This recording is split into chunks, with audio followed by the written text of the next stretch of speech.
Great. Welcome, everyone. We are here today to talk about ozone pollution and the SIP. We are in a region roughly from Denver up north along the North Front Range that has been out of attainment and missing our air quality standards for far too long. And so we are here to talk a bit more about what that means, why it matters, and what is a SIP? How is that a strategy or a means or a vehicle to be able to reduce ozone pollution? We're happy to take questions throughout. We have a Q&A function. You can also try to use the chat as well. So we'll try to make this as interactive as possible, knowing that we also are on Zoom and that can be difficult. We'll also record this and be able to share this with folks afterwards as well. My name is Danny Katz. I'm the Executive Director of CoPIRG, the Colorado Public Interest Research Group. We're a statewide advocacy group that speaks up for a healthier and safer Colorado where everyone is freer to pursue their own individual well-being as well as the common good. And it's a really important time to be doing this event because today is yet another Ozone Alert Day. So we're going to dig into that with a set of experts here, and I'm really honored to be joined by this team. And so we'll introduce them with different topics here. So why don't we first just start by talking about why ozone matters and reminding people the health impacts of this. So, for me, I think, I definitely can tell you that ground level ozone can have an impact on lungs, but it's amazing to me all the other health impacts it can have, exacerbating any number of diseases all throughout our body. And so it's really important to be taking this seriously. Alex, why don't you go ahead and introduce yourself and talk a little bit about how you approach this issue in your organization. Thanks, Danny, and thanks for having me today. My name is Alexandra Schluntz. I'm an associate attorney with Earth Justice, a nonprofit environmental law organization. And we've been working with communities in Colorado and in particular in the North Denver area to fight harmful air pollution on a number of fronts. So ozone pollution is one major health issue that we hear a lot of concerns about from the community. And it's even worse for disproportionately impacted communities. That's because of the effects of cumulative impacts, where folks in low-income and minority communities are breathing in pollution from industrial sources and from traffic, and they're also battling pollution in their water and their soil, and all of this adds up. So reducing ozone is especially important for the health of these communities that are severely overburdened. And I understand that Healthier Colorado is hosting an event next week focused on ozone and health, where groups like Green Latinos will talk more about these harmful impacts of ozone pollution on the real people who are breathing this polluted air. Great. So Alex will be one of the panelists that will be talking about the different subjects that we will be diving into here. Again, no need to belabor the point, but we really do have some challenges with ozone pollution. According to the latest American Lung Association report, the Denver Aurora region was listed as 7th worst when it comes to ozone pollution in the country. So this is definitely an issue that we need to address. Before we talk about some of the solutions and what the SIP is, it's important to just quickly recognize where ozone pollution comes from. Ozone pollution is a mixture of different sources, different types of pollutants that mix with sunlight and heat. And so I want to introduce our next speaker, which is Cindy Copeland, who's been working on clean air issues for a long time, first at the EPA and now at Boulder County as an air and climate policy advisor. And so Cindy, why don't you just kind of remind us, what are the sources? Where is ozone pollution born, so to speak, ground level ozone pollution? Yeah, thank you, Danny, and thanks for having me here today as well. I'm happy to be part of this event. And so ozone is a pollutant that it's a little bit different than some typical pollutants that we think of, because it's actually formed in the atmosphere, and that is a culmination of the wonderful sunlight that we have here in Colorado that we all love and enjoy, and higher temperatures. So the more sunlight we have and the higher our temperatures, often the higher our ozone concentrations become. And that's because we get this mixture of the sunlight and the heat, and then the pollution sources that we have. And the top ozone sources in our area are transportation, and mostly that's our personal vehicles, on-road engines is what they call them, but everyone out in their personal vehicles driving around the area, kind of mixing all those emissions together, and industrial emissions. And so we have a lot of impacts from oil and gas in this area and other industrial sources. And the two main pollutants that form ozone that are directly emitted from these sources are nitrogen oxides, or we call them NOx, and volatile organic compounds, or VOCs.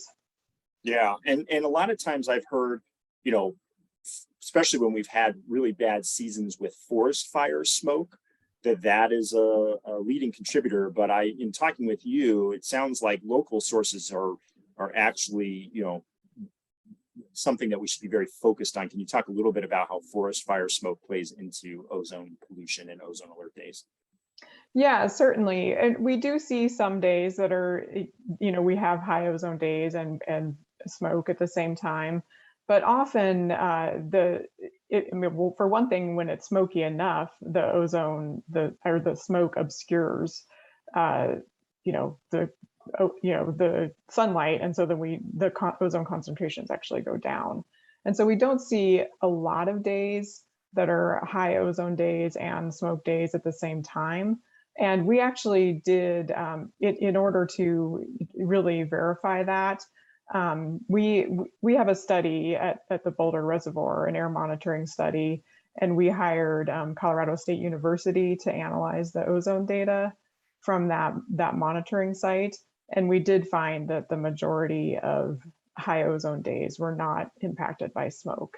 There are some days where we see smoke and high ozone concentrations, but the majority aren't. Great. Then I'd like to introduce our next panelist, Greg Thomas with the City and County of Denver. And Greg, can you talk a little bit, I mean, your background is in meteorology. And so can you talk a little bit about, you know, when I wake up in the morning and I look and I see it's going to be 80 degrees and sunny, why that doesn't automatically mean it's going to be an ozone alert day, or why it does. And even if it is an ozone alert day, how certain parts of our region it could come to fruition or not. I mean, talk a little bit about just how that works meteorologically. Sure. Thanks, Danny, for having me. Just been working on ozone issues in the Denver Front Range for 20 years now. Been through numerous of these planning exercises, and so I can understand, like, each time we go through this iteration, we're hopeful that the next time it comes around, if there is a next time, we will have actually attained the standard, and we haven't done that yet. And it's frustrating for us in the air quality world. It's frustrating for the public. And so basically what happens during the summer, because of our geographic location, frequently what happens in the afternoon is the air blows from the I-25 corridor toward the foothills. It might be Chatfield on one day, it might be Boulder on another day. It all just depends on what whether it's northeast or southeast winds. And so what happens is when you get that air mass moving to the foothills, it can, in essence, stack up, right? And so what happens is it starts to stack up along the foothills. So Chatfield, NREL, Rocky Flats, Boulder, Fort Collins. And so what happens is you get that photochemical reactions, the cooking that happens, and you may not get much in the way of wind to help kind of mix all of that air. And so that's what happens a lot in the summertime, is you will see that on any sunny day where you don't have afternoon cloudiness and or thunderstorms, you will see a rise in ozone probably through the evening rush hour, stays elevated, and then it comes back down.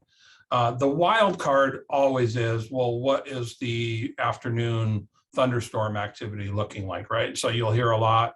You've heard about monsoon moisture. We've had more of that in July of this year than we did last year. And so it really comes down to, a lot of times, well, do we have high cloud cover in the afternoon? And do we have downdrafts from any of the nearby thunderstorms, or do we actually have rain from those thunderstorms? If that happens, generally you will see ozone get knocked down significantly, and we won't violate the standard. However, it seems like these days, it only takes about one good day of nice sunny, no convective activity in the afternoon, conditions to where you can just have one day in between a couple of favorable days and ozone will spike. And I think that our understanding of ozone has changed a little bit over those 20 years, and that we used to think of it as like a 3 to 5 day episode. It builds for the first couple of days, it peaks, and then it gets flushed out, whether that's through a cold front or whether that's through just a lot of storminess. But nowadays, it seems like if we just have a good sunny day with hot temperatures and the winds are blowing toward the foothills, somewhere is going to get ozone, high ozone, and above the acceptable standards. So that's really what happens. It just comes down to cross your fingers, hope for good meteorology. But it just seems like in the last several years, and this is, climate change and air pollution, you'll hear about them talked about together. And now you're seeing why, right? Because 15 years ago, the climate models were saying that the 2020s would be warmer than the average from 30 years ago. And that's coming true, right? It's not always to the exact same degree everywhere, but in our area, I think the general consensus, if you ask a lot of members of the public and the scientific community, is that we aren't seeing as much of the summertime thunderstorms as we, traditionally see. And when that's not in place, then it seems like every day or every other day is a ozone action alert day. Great. Thanks for that background. And so as we dive in to talk a little bit more about what the state is doing about this, as a reminder, if you're tuning in, feel free to put any questions you might have in the Q&A or in the chat, and we will work to get to them either as we're going along here or at the end. We want to make sure we're helping the public and everyone else out there just understand kind of where we're at, but then what can we do about it. So I think let's transition into the SIP. So the SIP stands for the State Implementation Plan. And the idea here is it's a plan to help us get into attainment. So before we talk about that, let's talk about what is non-attainment. And so Cindy, can you talk just a little bit about the history of non-attainment? It feels like this has been going on for a long time. Yeah, sure. And when we start talking about the Clean Air Act and the air quality standards, it quickly gets into really technical terms. So I'll try not to be technical and use too many acronyms. But so the Clean Air Act basically sets out the framework for EPA, the Environmental Protection Agency, to come up with these air quality standards. And they're national ambient air quality standards, so we call them NAAQS. So the first funny acronym. And so EPA continually updates these health-based standards because of new health information. And so it also gets confusing because when you talk about our history of non-attainment for ozone, this area is non-attainment for two different standards. And so we're non-attainment for the 2008 National Ambient Air Quality Standards for ozone.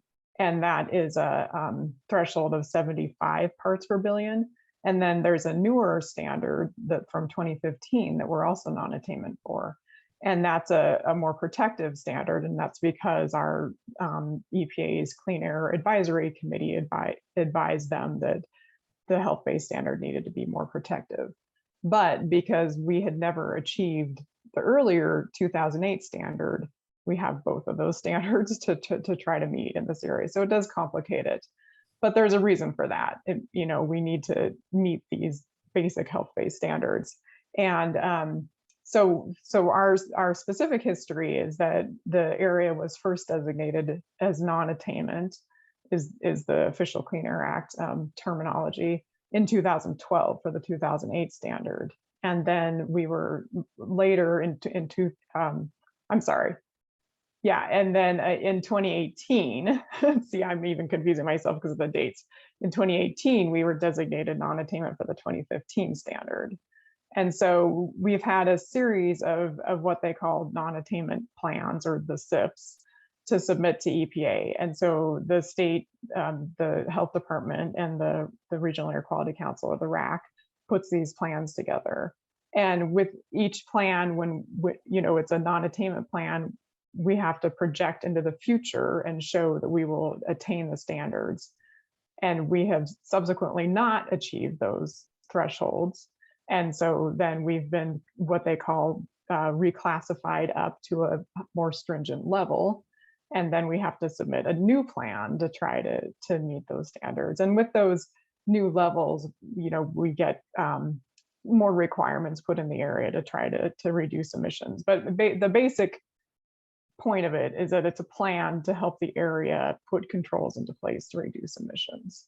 That's great. And so we'll talk about each of those pieces that you just brought up. But one thing that I take away from this is it seems like if our focus is on public health, we really should be focused on that newer standard, because as we've learned more and more, we've set a lower bar for how much ozone pollution is all right in our region. So it really feels like we should be focused on that one. I mean, does that make sense to you, Cindy?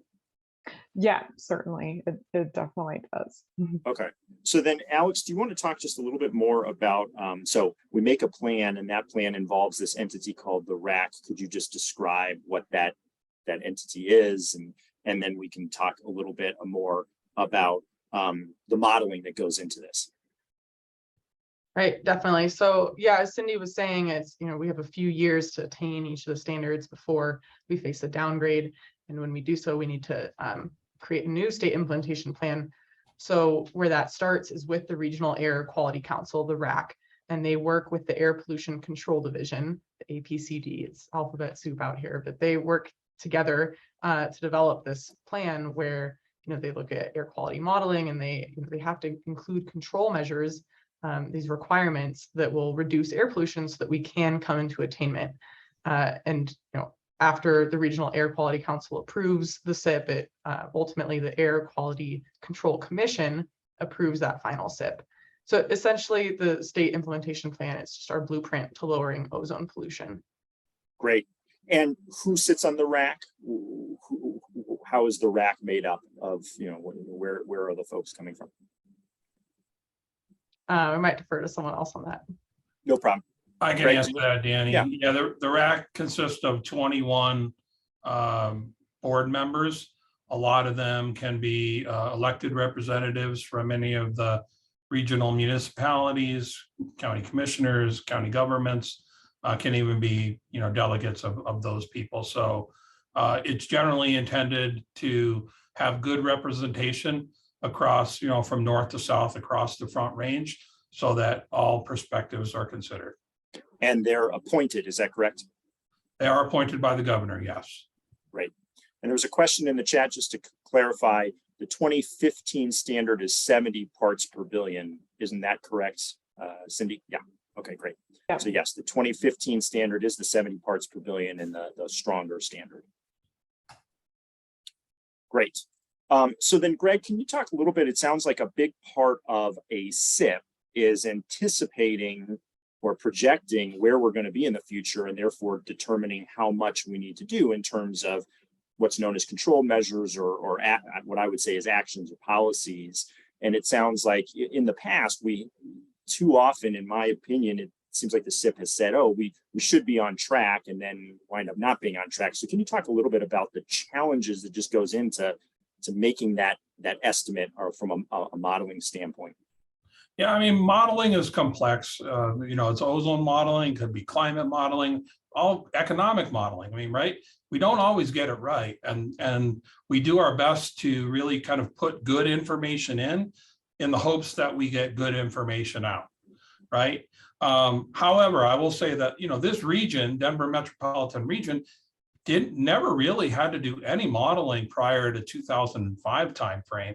So you look at places like Southern California, Houston, Texas, New York City, these places that have long had air quality issues, more severe than the Denver region, and for longer. And they've invested tens of millions of dollars, worked with their local research and university consortiums, really have done some good work over the years to really try and dig in.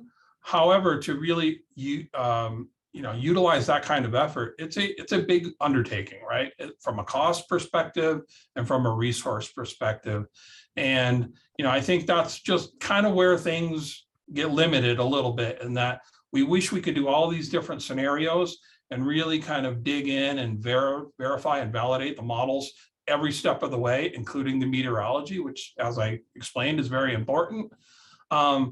But we're getting there, right? And there's a big investment coming from the legislature to the state health department, the governor, really kind of getting a better understanding of these areas where we have a lot of gaps across the state, not just the Denver region. And so that information will be useful, and combined with modeling can really help to better ground truth the model. But that really just started up in earnest this year and will be happening over the next several years. So that will help us down the road. I guess the question comes down to, when the model shows you're just barely above or below compliance, you can use what is a weight of evidence analysis, right? So we can say, well, it was 2021 and wildfire smoke was raging throughout the West. We had a lot of smoke impacted days. High smoke does not necessarily mean high ozone, because it can work the other way too, believe it or not. But yeah, sometimes there is an impact. It's not just the particles from the smoke, it's the other chemicals that help form the ozone that can come in as well. And so really what we're trying to do is say, well, when that weight of evidence analysis, we're saying, doesn't it make sense that it was a unique summer? But take that summer away, in 2 years, hopefully we'll have a normal summer and things will be better then. And we've done that in the 2 most recent plans we've submitted, and yet here we are again. And we're right on the edge. And so it's what is being submitted is technically all that is legally required to be submitted. The question is going to come is that, people get frustrated when we say we're going to be in compliance and then we're not. And then we've lost a couple of years in the process. And for any meaningful regulation in this region to take effect, it's a big stakeholder effort. So there's a lot of engagement that needs to happen. And it takes a couple of years to implement, because sometimes this is a major capital investment, like say reformulated gas from the refineries. And so it's all about lead times. And if people are like, well, is there something else we can do? And I know you're going to talk about that. But just kind of keep that in mind, that sometimes maybe erring on the side of health versus erring on the side of regulation and compliance cost, that's a valid viewpoint. Absolutely. And Cindy, if you could talk a little bit more about this point, because it sounds like this is this is an experience we've had where for the last, I fill in the blank, however many years, the SIPs that we've produced have again sort of indicated we should be all right. And if a SIP indicates that, then there's less urgency to put control measures or actions in there. But then if it turns out we're not all right and we missed that chance to put some of those measures in there, then we've lost a few years. You've been following this process for a long time. Can you talk a little bit about what you've seen and some of those frustrations, I guess, about not just being proactive enough? Yeah, certainly. So the most recent SIP before the draft SIPs that are about to be approved was developed in 2020. And that actually was a slightly different situation than we have right now, where the modeling analysis did show that we would attain the standard. But the years that they modeled, we were kind of on a weird timeline. And so they were actually modeling in the current year. And so we knew from the air quality monitoring data, because the state has a network of monitors. I mentioned one at the Boulder Reservoir. That's the state runs that Ozone Monitor. And there are a number of other monitors in the non-attainment area. And so based on the most recent 3 years of data, which is what EPA uses to come up with their designations for these standards, we were actually not attaining the standard. And so we knew that the reality was that, the monitoring data is what is used to make those determinations. And reality was not showing what the modeling analysis in the SIP was showing. But because the SIP was modeling attainment, no new control measures were put into that SIP to speak of. There were a few things that had kind of changed with federal standards and federal requirements. But then the situation now is that we kind of keep looking to the future and looking to come up with these big measures, like Greg mentioned, kind of the balance of, the health, protecting health and, the costs and implementing new regulations. And so, we've kind of seen that history of, 2 years, I was talking in detail about the 2020 SIP, but that's not the first non-attainment SIP, because we've had a series of SIPs since we were first designated non-attainment in 2012. So, there are a number of additional control measures, and, times change, and we are continuing to get new information and new technology and new strategies available, that we could apply. And so just kind of the comparison with like the history and then the current situation is that this SIP actually is modeling attainment for the less stringent, the 75 parts per billion standard, but we are a little bit over for the 2015, the 70 parts per billion standard. And so I think we're going to get into that in a little bit. Yeah, absolutely. Does that answer all of your questions there? Yeah, and I think we'll start talking about some of the things we'd like to see, but let me, Michael Booth has a question. Let me take you. You should be able to unmute yourself, Michael, and ask your question. Hey, thanks everybody. Michael Booth, Colorado Sun. So I guess the main question is about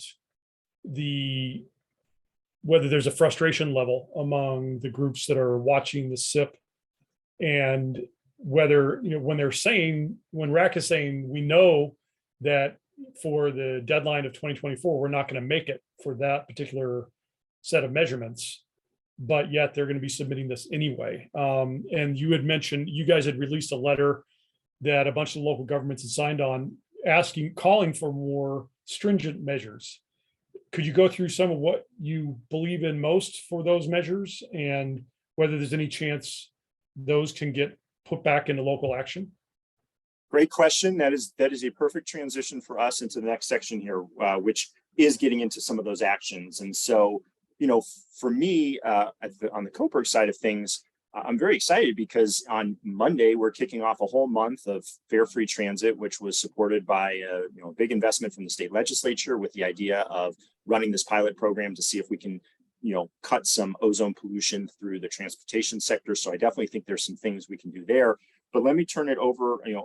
Alex, do you want to talk a little bit more about some of the other transportation and industrial options? And then Cindy and Greg can weigh in on some of the other ones, from everything from lawn and garden equipment to oil and gas industries. I guess I would say it in one hand, it's unfortunate there's so many sources of pollutants that lead to ozone pollution, but on the other hand, that gives us an awful lot of places we can tackle this. So let's talk a little bit about that. So Alex. Yeah, absolutely. So building off what Danny was talking about on the transportation front, there are a lot of options here throughout the transportation sector. So one really important thing that Colorado should do is commit to adopting California's Advanced Clean Cars 2 rule as soon as it's finalized in California. So Colorado already adopted the Advanced Clean Cars rule, the original rule, but then it will need to separately adopt this new rule once California approves it. And that'll probably happen next year. And we just don't have time to waste. And so Colorado should commit to and work on adopting that rule as soon as it's ready. And then another. And that rule, real quick, Alex, that rule is mostly about electric vehicles. Is that correct? Can you give the quick, what's that about? Yeah, it'll reduce pollution from light duty vehicles, and it'll build on the work that Colorado's already done on that front. Great. And then Colorado should also follow California's lead in this transportation area on adopting an indirect source rule for at least one sector. So this type of rule would look at facilities such as warehouses that result in a lot of traffic and therefore a lot of pollution. Let's think of trucks coming to and from this facility. And so a rule like that would work on reducing the pollution associated with like new warehouses and facilities like that. And again, this is a rule that exists elsewhere, and Colorado can just build on that work that's already out there. On the industrial sources side, I think one really straightforward control measure that could make an impact very soon would be to require a flare minimization plan for the Suncor refinery. Flaring emits large amounts of volatile organic compounds, nitrogen oxides, and both of these are ozone precursors. It also emits carbon dioxide, carbon monoxide. So it causes these environmental impacts, health impacts, and ozone impacts. And flaring should really only be allowed in emergency situations. And so otherwise, during routine plant startups and shutdowns, more effective control measures should be used, like thermal oxidizers, vapor combustor units. And to do that, requiring a flare minimization plan would help achieve that and make sure that flaring is minimized. Great. Greg, are there some that you want to highlight or think about in terms of actions we can take, control measures? I mean, I would say that transportation, going back to transportation, it is really one of our big, it's in our top two of sources that are thought to contribute to ozone pollution, right? It was interesting. I was looking back at a presentation I created for this process in 2008, where we were calling it the Commuter Trip Reduction Program, which was re-envisioned a couple of years ago as the Employer Trip Reduction Program, and has unfortunately had discussion but not made it to the finish line. And so, thinking back to the COVID days of 2020, somewhat in 2021, we learned a lot about how we can do this, right? It doesn't mean that if you're not at work that you're not productive. And in many cases, I would say it's the opposite, right? And it helps reduce commuting. It helps reduce pollution, especially the way that it's timed during the day, the morning rush hour and the evening rush hour. So for those large employers out there, whether it's through regulation or whether it's through some voluntary measure, really keeping an open mind about the ability to use that as a tool, and especially in the summertime, for a lot of our workers to have to avoid that commute. And so it's interesting that at 15 years later, I keep coming back to this. And while we're probably getting a little closer to some kind of iteration of it, you can see how long complex strategies take to implement in this region. And that's why just, hoping that the weight of evidence actually comes true, and, losing a couple of years in the process can just delay that eventually reaching the health standard. Sure. And a few other solutions that I know were in that letter to lift up. I mean, part of this is just looking to other states and see what they're doing. We have examples across the country of things that we can do around buildings and just having appliances have less NOx emissions. There are examples of things we can do with lawn and garden equipment. So, reducing the use of gas-powered lawnmowers and other equipment, which, given the price of gas, seems like a pretty good idea for us from a consumer perspective, just as much as an environmental perspective. And switching those to more electric powered, cleaner, and then also just the oil and gas industry itself. During these ozone seasons, there were ideas like maybe a timeout when it comes to some of those activities when we have those ozone alert days. A number of things that were listed there. Can you hear me, Danny? I can hear you too, Cindy. I know you had internet problems, so I was covering that. I'm so but if sorry. you had anything you wanted to add, feel free. Yeah, the one time my internet goes out, apparently there's an outage in our area. So no problem. So I maybe missed a lot, so I don't want to repeat, but I don't know if Greg or you mentioned because Mike, that specifically that we'd sent that letter to the RAC. Yes, we did. And I think we covered those. So why don't you, I'm going to move us along into a couple of other points and then you can dive in. All right. So Alex, can you just mention the RAC itself? In some ways, it's not like the legislature. It doesn't just pass a bill and make a law, but it does have a really important role in this. And we were emailing back and forth. I thought you captured it really nicely of just the role that the RAC in this initial process plays, which again, August 5th, next Friday is when we anticipate there'll be the vote in the RAC on the SIP. Alex, can you just kind of articulate what you said about the importance of the RAC in this process? Yeah, absolutely. So again, the RAC, it comes up with the control strategies. It takes the lead on the air modeling efforts. And then, simultaneously, the Air Pollution Control Division does kind of focus on the control strategies for oil and gas. So they're plugged in there as well. But it really starts with the RAC. And once the RAC approves the SIP, then it goes to the Air Pollution Control Division. to request a rulemaking hearing at the commission. And right now they're planning to do so in September to do that request for rulemaking hearing. And then you have this rulemaking that kicks off. That's a public process, and that really provides a lot of opportunities for the public to, weigh in on the draft SIP before the commission approves it. So the RAC's role is really important here because they're issuing this first draft of the SIP. It sets the whole tone for the process, and really that first draft needs to be as strong as possible so that we can have a really robust public rulemaking process and get the public engaged, improve the SIP, and finally get a strong final SIP approved by the Air Quality Control Commission. And then it ultimately goes to the Environmental Protection Agency for final approval to make sure that it does comply with the Clean Air Act. Great. And a big emphasis there on, there's still time for the public to weigh in now with the RAC's draft proposal, and we can put into the chat the link to what the RAC is proposing and how to submit comments leading up to that August 5th meeting. And there's also a time for people to come and speak and highlight the importance for a strong SIP there as well. One last thing is just the serious to severe. I've heard this, we're on the verge of being bumped from serious to severe. And I think, Alex, you were going to say something about that as well and the consequences that come with that. Right. Yep. So EPA earlier this year did propose reclassifying the area to downgrade for both the 2008 and the 2015 standards. So for the 2008 standard, that would be a downgrade to severe. We'd have an attainment date in 2027. So we have a number of years to, attain that, but we need a state implementation plan that will, attain that standard before the date.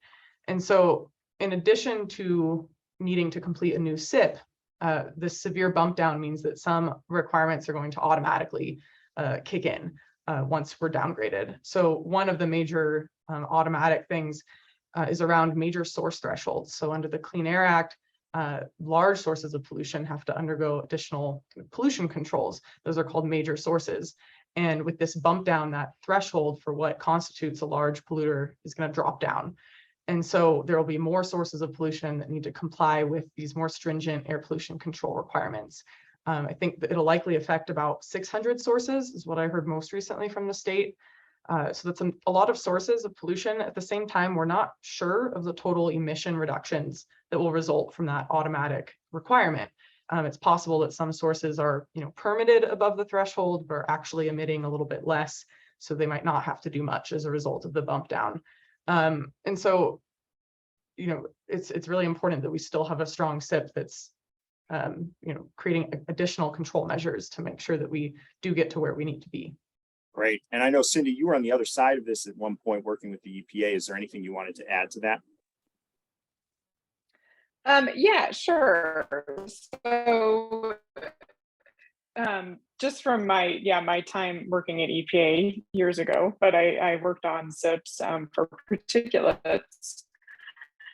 So EPA does actually have some options when a SIP is submitted. And so there's, of course, just approval of the full SIP, or there's disapproval of the entire SIP, or EPA can choose to just approve portions of the SIP and send, to fix it and, to come back to them with a different section of the SIP that, maybe, it's the attainment demonstration that, the EPA calls an issue with, or, in this case, the modeling and, EPA's requirements have, probably all been met, but the control measure section, is a little lacking because we're seeing that we're not actually attaining that more stringent health-based standard. Great. So again, one of the things I take away from all this is that it is important to start the process off right, but there are also steps along the process where additional actions can be considered and added. And it does sound like we have a history of not being as aggressive as we could be on those actions. And then if we miss the mark, we've lost not just, we've lost an opportunity to move the ball forward, and all while we have some, higher levels of air pollution than we really ought to have. We have a couple other questions in the chat. Greg, is there anything else you want to say before I turn it over and start getting some more questions in here? You're on mute. when we talk about additional control strategies, usually there's a lot of argument around, well, that's going to cost, right? There's significant compliance costs to do that. Well, you think about getting the downgrade by not having met the standards and by having the region downgraded, we've added hundreds of sources that used to be considered minor sources and turned them into major sources, because every time you downgrade, those thresholds that define major and minor get lowered. And so now, from a permitting standpoint at the state health department, from, if you're one of those industries now that's now a major source, that's not it's not something most people generally want, right? And so now these compliance costs are going to be forced on us because we haven't met those standards. So, just that argument can swing both ways sometimes. Absolutely. And then there's just a cost to consumers, as I mentioned earlier. I mean, some of these actions are better in the long run for us. And we started to see some of the costs of especially with gas prices where they are. There's a lot of the solutions we've been talking about, electrification, whether it's vehicles or buildings, that can bring some big cost savings to consumers as well. And then, of course, the health aspect, which we talked about earlier.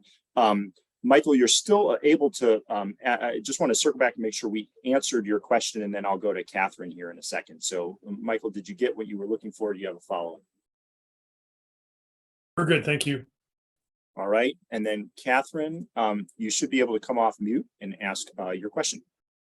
Great. Sorry, I'm wearing headphones. Can you hear me? Yes, hear you fine. Okay, great. My name's Catherine Merlin. I work for Wild Earth Guardians as the Climate and Energy Programs Attorney for Colorado. So I've been working a little bit on ozone. One of the things that is very frustrating is the continual emphasis on cars and drivers. If you, not to suggest that cars and drivers aren't a source, but if you go to the RACZone website and look at their data, they're showing that man-made sources of NOx, the oil and gas industry accounts for 29% of all man-made sources. That's the #1 largest source, is oil and gas production, not consumption. Cars and drivers are the second largest source of NOx. But when it comes to VOCs, the oil and gas production is 41% of the man-made total. It's more than double the next largest source, which isn't even cars. The next largest source is household personal care products, solvents, and paints. So, this continual emphasis, and yet if you look at the website, right next to these charts, it talks about people who drive gas-powered vehicles, contribute this much. The continual downplaying of the oil and gas production, contribution is a source of frustration. And I'm wondering if, any of you have ideas as to why, it's cars all the time. The state, can do very little to regulate cars and drivers and who's driving what and how much. The state has a broad amount of power to regulate the oil and gas industry. So why do we see so much emphasis on cars and such little emphasis being placed on the oil and gas industry? Great, thanks for the question. And I put into the chat, we mentioned it earlier, we referenced it earlier, there was a letter from a set of local governments recommending a number of control measures, which included some measures, well beyond the transportation sector. So I'm putting that in there as a reference. But Greg, did you want to respond to that, or Cindy? Sure. I'll push back a little bit on that, Catherine. When you look at how much the oil and gas industry has been regulated over the last 15 years, I would say that that's probably one of the more intense efforts that the regulated community, or that we have put into. It doesn't come just with an ozone SIP.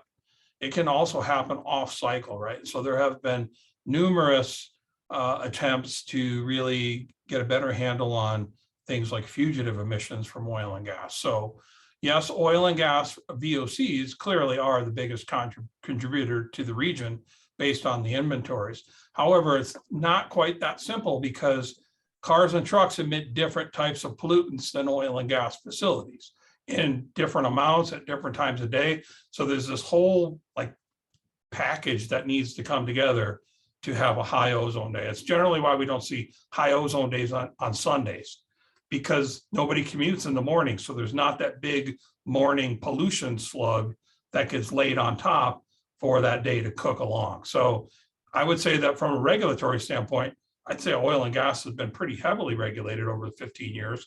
There's still additional strategies that are out there on the table.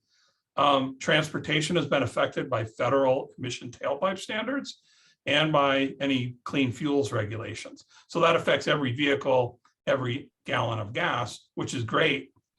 But a lot of those other softer issues, it's a collective action, right? Millions of cars per day traversing the region has a big impact. Cindy, I know you've done a lot of work on oil and gas. Do you have anything you'd like to add?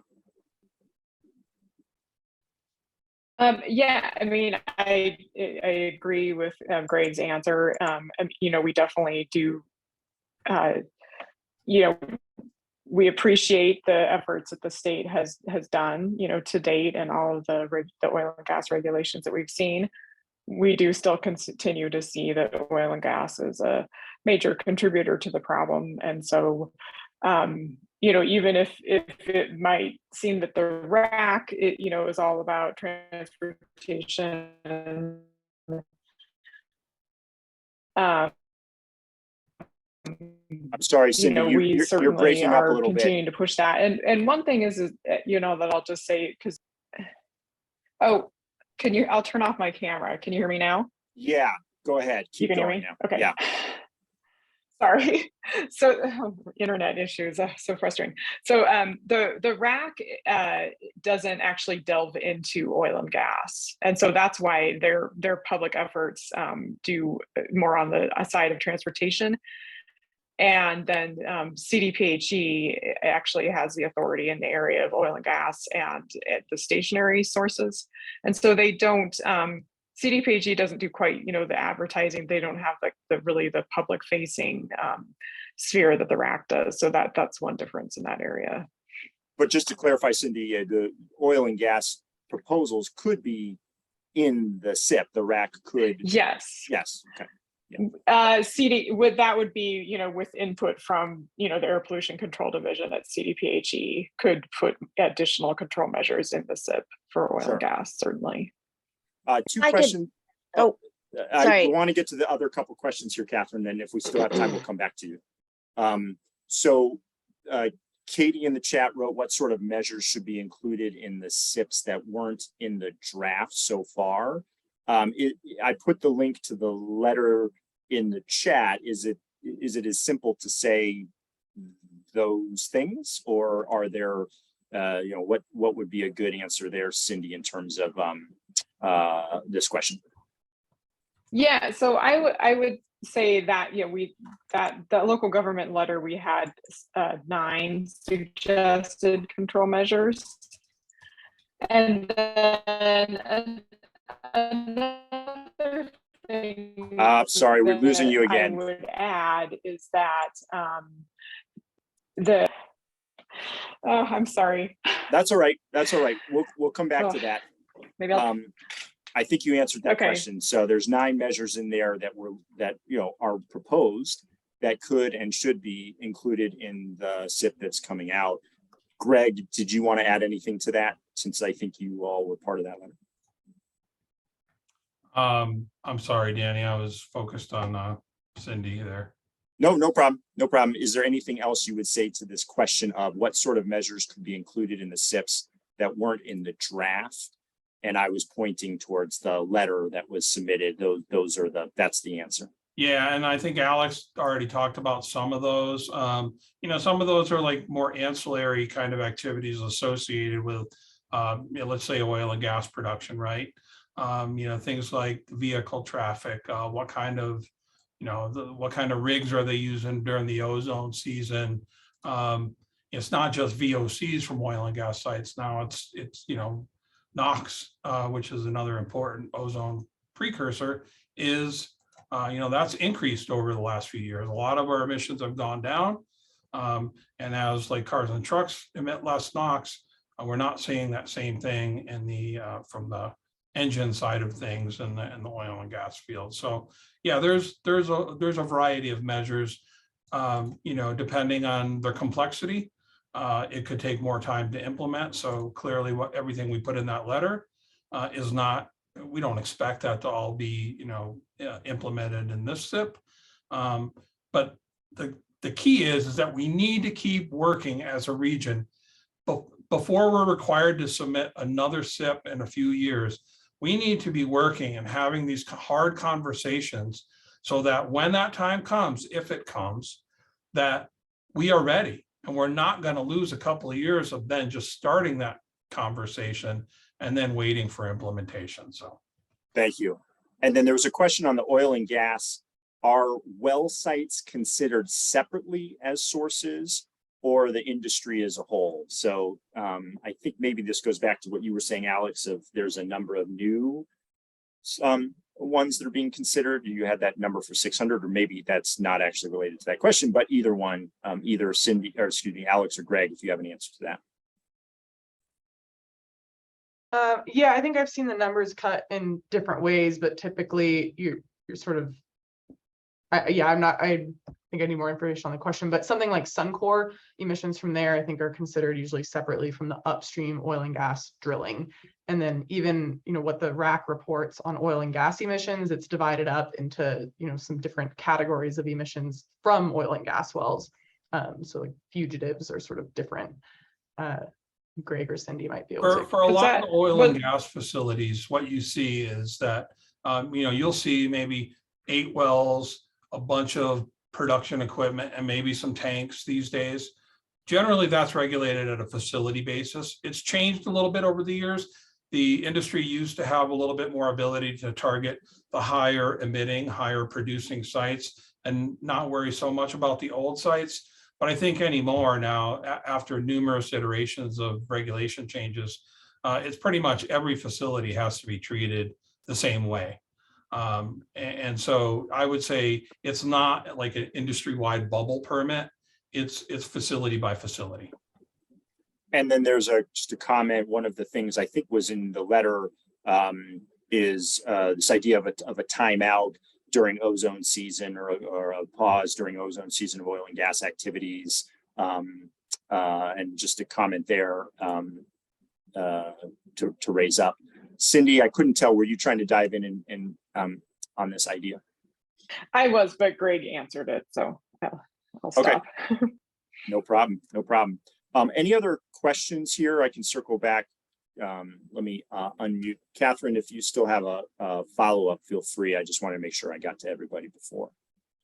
Oh, thanks. No, I was only going to just, I guess, asking a follow-up question about the oil and gas industry's, contributions to this problem. The data is showing us that it's still the #1 source, regardless of the number of controls that have been put in place. And actually, I think that would argue that given the number of regulations that have been put on the oil and gas industry, the amount of their contribution suggests that it's simply a matter of lowering production. The state is planning on increasing production for the next decade. And at the same time, it's going to try to lower its actual ozone emissions. But if we have all these great and wonderful oil and gas production regulations, I don't see where these large drops in ozone production are going to come from at the same time that we're increasing oil and gas production. Thank you, Catherine. Any final questions? I'm not seeing any other Q&As, so we'll give you another minute if anyone has any final questions. As we're waiting for that, it does sound like, again, as we look at this process, failing to properly, proactively, go after these different sources of ozone pollution in a way that really starts to bring it down. If we fail to act, that costs us time, that could potentially cost us in terms of, additional requirements that'll be coming down on us. So it does feel like there is a real moment here in terms of this SIP, and an opportunity here in terms of the RAC and the AQCC to step up and put us on the right path. And I think that's one thing that motivated me to pull this event together, is it does feel like this is a pivotal moment.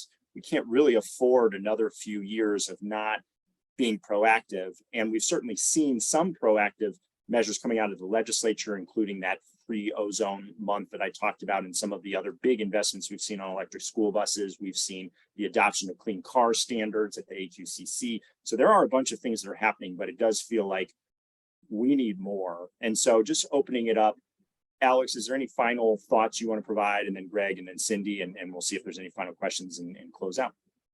Yeah, thanks. I think a few final thoughts. One is that this is a yes and situation. We need more controls on oil and gas, certainly, as well as in the transportation sector and all of these different methods. And there are a lot of control measures we could adopt. And one really straightforward control measure that the RAC could add now is something like requiring a flare minimization plan at Suncor. And that would help tackle ozone pollution as well as localized air pollution in disproportionately impacted communities. So it's a win-win. And the other thing I'd want to see coming up is for the RAC to ask for more help to bolster their modeling, to take into account the changing meteorological conditions that are due to climate change, because we know that the base case that they're currently using from 2016, isn't as hot, it's not as dry as the summers that we face coming up. And so, we really think it's underestimating future ozone because of that. Great. Thank you. Greg, any final thoughts or what you're hoping to see? Yeah, I would just wrap it up by saying that, I was formerly a Regional Air Quality Council board member for 6 years. I know the conversations, the back and forth, the difficult choices that have to be made within the span of control. I think we have a really good working relationship with the RAC, with the state health department. It's not that we don't, we may not see eye to eye sometimes on the urgency or the stringency of certain control measures, but we all want clean air, right? And so the question is, how do we get there in a way that, really starts to target what are the strategies that are going to give us our biggest emissions reductions? And so I don't want this to seem like, we don't appreciate all that good work that goes on. We do. It's just that, now we are kind of just another downgrade, and it just gets frustrating. Well, we're making progress in other areas of air pollution for sure. Just ozone is a big bugaboo. And so sure, we'll keep pushing forward. Yeah. Cindy, anything you want to end with here? Yeah, I'll just quickly say that, just kind of reiterate, Greg mentioned that we have the 9 control strategies that we had brought up in that letter that we sent to the RAC board. And, just kind of that, of course, we're not expecting all 9 control measures to be implemented right away, but we're just asking that the RAC board considers the adoption of at least one of those measures, and perhaps also the commitment to adopt the advanced clean cars to next year after it's final in California, and Colorado is able to then turn around and adopt that rule. And I'm putting into the chat the link to the RAC's public comments area. So again, this is an opportunity for people to speak up between now and the 5th and make sure that when it comes to that urgency, we're highlighting that, there is a lot of support for us to do what's necessary to have the clean air that we all deserve. So on that note, I'm not seeing any other questions. So thank you all for coming today. Thank you to our panelists for being here, and thank you all for your time and for all the work that you're doing. And we have a real moment here, so let's go out and let's get some more clean air from Colorado. Thank you very much. Bye, everybody.